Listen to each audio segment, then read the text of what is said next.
Hi, I'm Hotspur, Youth Librarian with the Fayetteville Public Library. I'd like to thank you for joining us for another installment of our First Chapter Friday series, part of our 2020 summer reading program, Imagine Your Story. Summer is almost over, but it's not too late to log your reading time for points and prizes through our Read Squared app. Visit us at faylib.org/src for more information. Also visit us at faylib.org/calendar for the remaining events this summer. In this series, First Chapter Friday, librarians from the Fayetteville Library will be bringing you the first chapter of a really good book and encouraging you to read the rest of the book yourself. In today's video, I'm bringing you one of my favorite books of all time, The Little Prince, or Le Petit Prince in French, by Antoine de Saint-Exupéry. Saint-Exupéry was a French writer and a commercial pilot. He flew airmail routes before becoming a reconnaissance pilot for the French Air Force in World War II, and then later for the Free French Air Force in North Africa. Most of his writings do deal with being a pilot, and that is indeed the framework for The Little Prince. The book tells the story of a pilot who crash lands in the desert and befriends a mysterious little boy from another planet. It's a wonderful allegorical tale that's been translated in over 300 languages, making it the most translated non-religious text of all time. There are a number of English translations of The Little Prince currently available. The most common one you'll find is the more modern version by Richard Howard. It's very literal, very cut and dried, and I would actually recommend reading the original English translation by Catherine Woods if you can, because even though it's grammatically incorrect in a couple of translation points, it does capture, I think, the poetry and the sentiment of Saint-Exupéry's original text far better than Richard Howard's does. So if you can find the original translation, that's the one to read. That's the one we're going to be reading the first two chapters of today. We're reading two chapters instead of one chapter for First Chapter Friday because the chapters are so short.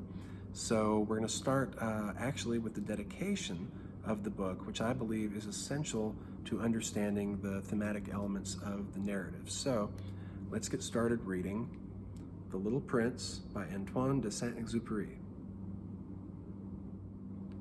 To Leon Worth, I ask the indulgence of the children who may read this book for dedicating it to a grown-up.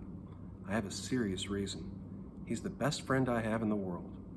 I have another reason. This grown-up understands everything, even books about children. I have a third reason.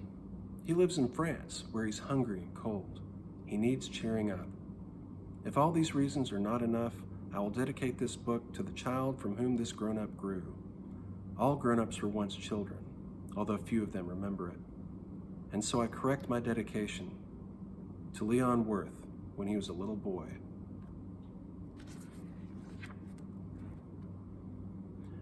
Once, when I was 6 years old, I saw a magnificent picture in a book called True Stories from Nature about the primeval forest.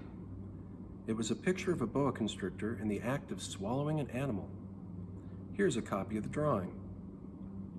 In the book it said, "Boa constrictors swallow their prey whole without chewing it. After that, they are not able to move and they sleep through the 6 months that they need for digestion." I pondered deeply then over the adventures of the jungle, and after some work with a colored pencil, I succeeded in making my first drawing, my drawing number 1. It looked like this. I showed my masterpiece to the grown-ups and asked them whether the drawing frightened them. But they answered, "Frightened? Why should anyone be frightened by a hat?" My drawing was not a picture of a hat. It was a picture of a boa constrictor digesting an elephant. But since the grown-ups were not able to understand it, I made another drawing. I drew the inside of the boa constrictor so that the grown-ups could see it clearly. They always need to have things explained. My drawing number 2 looked like this. The grown-ups' response this time was to advise me to lay aside my drawings of boa constrictors, whether from the inside or the outside, and devote myself instead to geography, history, arithmetic, and grammar. That is why, at the age of 6, I gave up what might have been a magnificent career as a painter. I've been disheartened by the failure of my drawing number 1 and my drawing number 2. Grown-ups never understand anything by themselves, and it is tiresome for children to be always and forever explaining things to them. So then I chose another profession and learned to pilot airplanes. I have flown a little over all parts of the world, and it is true that geography has been very useful to me. At a glance, I can distinguish China from Arizona. If one gets lost in the night, such knowledge is valuable. In the course of this life, I have had a great many encounters with a great many people who have been concerned with matters of consequence. I have lived a great deal among grown-ups. I've seen them intimately, close at hand, and that hasn't much improved my opinion of them. Whenever I met one of them who seemed to me at all clear-sighted, I tried the experiment of showing him my drawing number 1, which I've always kept. I would try to find out, so, if this was a person of true understanding. But whoever it was, he or she would always say, "That is a hat." Then I would never talk to that person about boa constrictors or primeval forests or stars. I would bring myself down to his level. I would talk to him about bridge and golf and politics and neckties. And the grown-up would be greatly pleased to have met such a sensible man. So I lived my life alone, without anyone that I could really talk to, until I had an accident with my plane in the desert of Sahara 6 years ago. Something was broken in my engine, and as I had with me neither a mechanic nor any passengers, I set myself to attempt the difficult repairs all alone. It was a question of life or death for me. I had scarcely enough drinking water to last a week. The first night, then, I went to sleep on the sand, 1,000 miles from any human habitation. I was more isolated than a shipwrecked sailor on a raft in the middle of the ocean. Thus you can imagine my amazement at sunrise when I was awakened by an odd little voice. It said, "If you please, draw me a sheep." What? Draw me a sheep. I jumped to my feet, completely thunderstruck. I blinked my eyes hard. I looked carefully all around me, and I saw a most extraordinary small person who stood there examining me with great seriousness. Here you may see the best portrait that later I was able to make of him. But my drawing is certainly very much less charming than its model. That, however, is not my fault. The grown-ups discouraged me in my painter's career when I was 6 years old, and I never learned to draw anything except boas from the outside and boas from the inside. Now I stared at this sudden apparition with my eyes fairly starting out of my head in astonishment. Remember, I'd crashed in the desert 1,000 miles from any inhabited region, and yet my little man seemed neither to be straying uncertainly among the sands, nor to be fainting from fatigue or hunger or thirst or fear.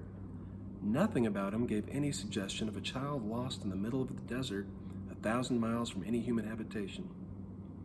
When at last I was able to speak, I said to him, "But what are you doing here?" And in answer he repeated, very slowly, as if he were speaking of a matter of great consequence, "If you please, draw me a sheep." When a mystery is too overpowering, one dare not disobey. Absurd as it might seem to me, 1,000 miles from any human habitation and in danger of certain death, I took out of my pocket a sheet of paper and my fountain pen. But then I remembered how my studies had been concentrated on geography, history, arithmetic, and grammar, and I told the little chap, a little crossly too, that I did not know how to draw. He answered me, "That doesn't matter. Draw me a sheep." But I'd never drawn a sheep, so I drew for him one of the 2 pictures I had drawn so often. It was that of the boa constrictor from the outside, and I was astounded to hear the little fellow greet it with, No, I do not want an elephant inside of a boa constrictor. A boa constrictor is a very dangerous creature, and an elephant is very cumbersome. Where I live, everything is very small. What I need is a sheep. Draw me a sheep." So then I made a drawing. He looked at it carefully.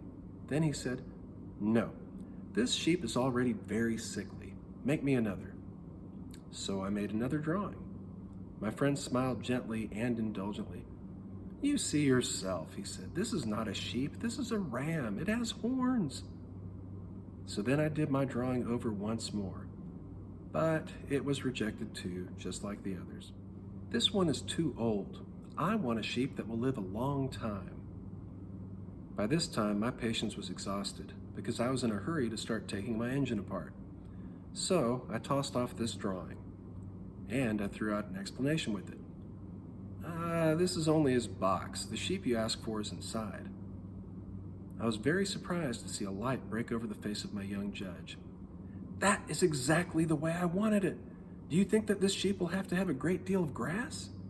Why? Because where I live, everything is very small.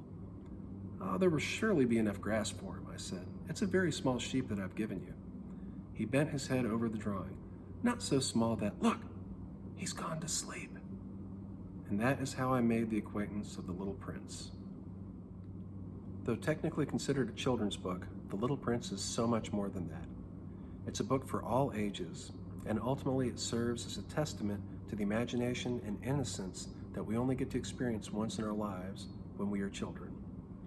There's a reason this is one of the most translated books in the world, and I hope that you'll give it a read. Don't forget to visit us online at faylib.org and also on Facebook and Instagram for fresh content uploaded daily. Thanks for watching.